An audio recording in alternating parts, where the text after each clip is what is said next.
Independents, Republicans, all patriots to their core. That's why you donkey fucks can't get on Rushmore.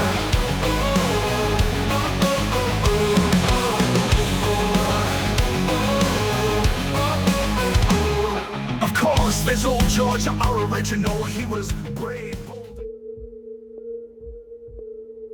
Youthful independence is something that every teenager longs for. The chance to show friends, family, and the world at large that you've outgrown the nest and are ready to spread your wings. Such was the case of a young woman who embarked on a statewide trek only to come face to face with a terror she didn't bargain for. Yet such was her spirit for freedom that some say it surpassed life itself.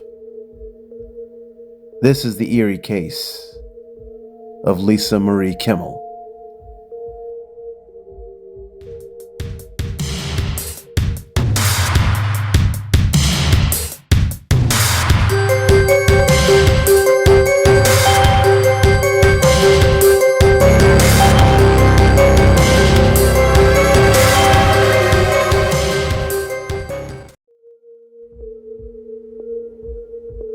"18-year-old Lisa Kimmell was the epitome of the high-spirited American girl.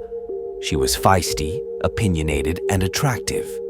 Lisa worked hard throughout her high school years and showed an immediate interest in thrusting herself into the workforce. She bounced between a few different spots before landing a managing position at a fast food restaurant near Denver.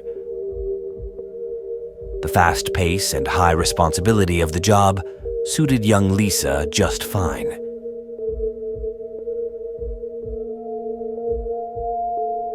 After her shift on the day of March 25th, 1988, Lisa set off for the town of Cody, Wyoming, to visit her boyfriend, Edward Jarrock.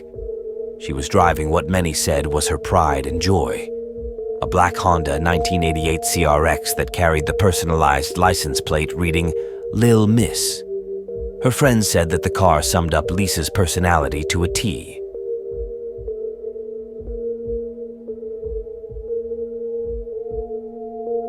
Edward contends that Lisa's plans were to work her full shift and leave Colorado sometime around 5 p.m. Edward said that he spoke to her over the phone around 4:30 or so, and that Lisa sounded in good spirits.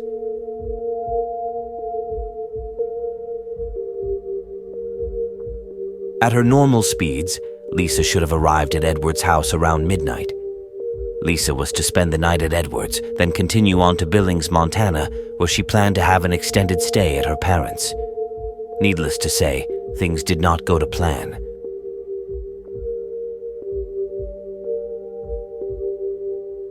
When Lisa still hadn't arrived by 7 a.m. the next day, Edward phoned the police. 2 days after she went missing, Wyoming Highway Patrol phoned Edward to report that 2 of their officers had pulled Lisa over sometime around 9 p.m. on March 25th.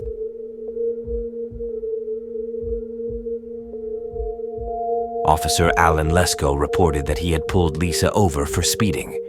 He said that the stop was more or less routine and that Lisa didn't seem to be in any apparent distress.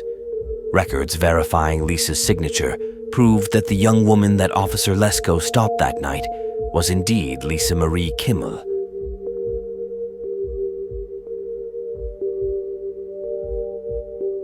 Sadly, on April 2nd, 1 week after Lisa is reported missing, a local fisherman discovered her body near a shallow creek bed.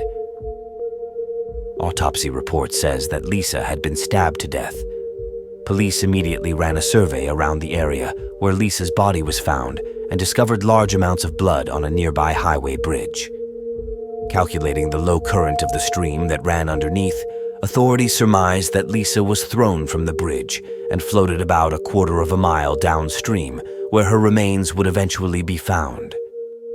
Because of the remote location of the bridge, police were convinced that Lisa's killer was someone local to the area. When investigators conducted interviews with some of the sparse locals, many of them reported spotting vehicle headlights on the bridge in the very early morning hours of March 26th. This detail seemed to confirm the detective's theory, and it was widely accepted that Lisa was abducted a short time after her encounter with Officer Lesko, and she was brutally killed that same night.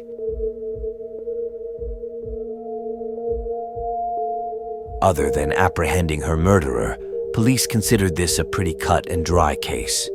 It would turn out to be anything but. In the hunt for her killer, police would run into a shocking anomaly when they continued to question residents.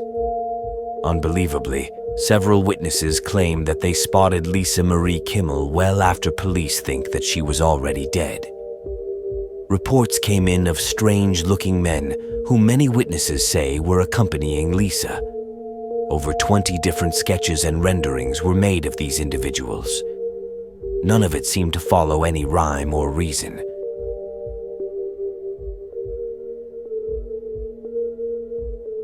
Diana Houston, a Wyoming resident, claims that she saw Lisa driving her car through downtown Casper. The incident stuck with Diana because of the distinct details surrounding the CRX. Being from Montana herself, Diana took immediate notice of the license plate and even more so, the name on the plate, that of Lil Miss.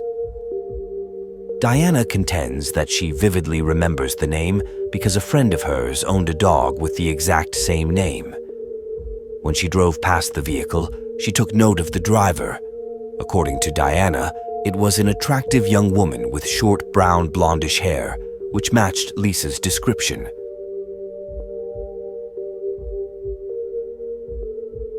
Only a few hours earlier, another witness claimed that she too saw Lisa.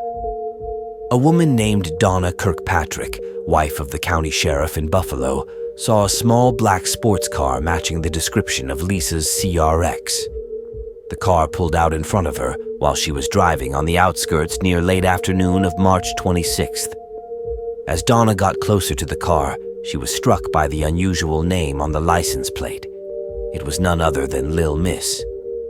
Intrigued by the personalized plate, Donna decided to drive up beside the black car, curious if the driver fit with the automobile. To this day, Donna is 100% certain that the young lady she saw behind the wheel was Lisa Marie Kimmell.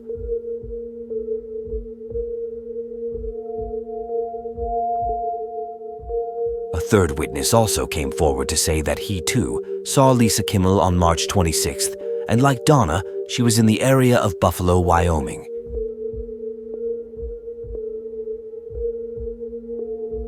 The owner of a gas station near a Four Corners rest area claims that he saw Lisa's black CRX pull up to the service area.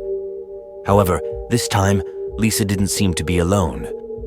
The gas station owner says that there was a smaller-built man sitting in the passenger seat next to Lisa and gave a detailed description to police. The owner says that the duo didn't seem to be in any duress and that the two of them just sat and talked quietly for a few minutes. The owner went to the back of the service shop to retrieve extra change rolls for the register, but when he returned to the front, the car and its two occupants had vanished.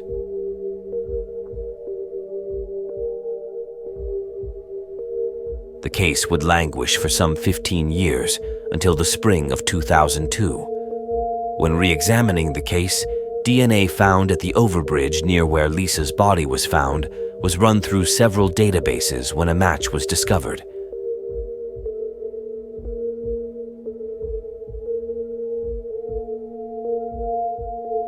The sample belonged to a convicted criminal named Dale Wayne Eaton. Eaton was already in prison for several weapons and kidnapping charges. When questioned, it was discovered that Eaton had been digging a very large hole on his property, near to when police think Lisa was killed.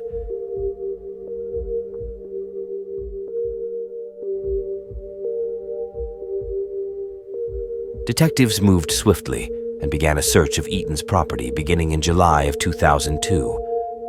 Police quickly located the black Honda CRX buried some 4 feet underground.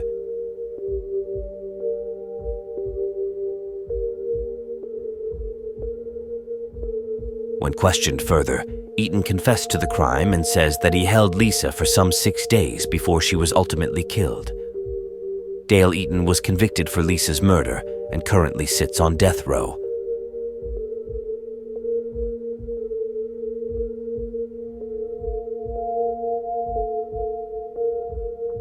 So, case closed, right? Well, not quite. Although it has been established that Lisa Kimmell was still alive after March 26, 1988, it does not account for the various sightings that witnesses say they had of Lisa in the days leading up to her body's discovery. Eaton firmly maintains that she did not once leave his residence after her abduction, and most certainly didn't drive her car off the property. In fact, he says that the car was already buried by the time that he had killed her.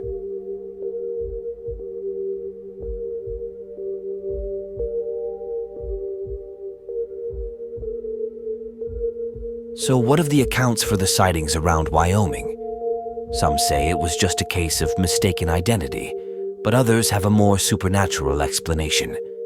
Could it be that Lisa's spirit somehow manifested apparitions of both her and her car around various points in Wyoming? Is it possible that in her time of suffering, Lisa projected herself living a simple and safe life, taking a relaxing stroll in the car that she loved so much? That, of course, is ultimately up to you to decide.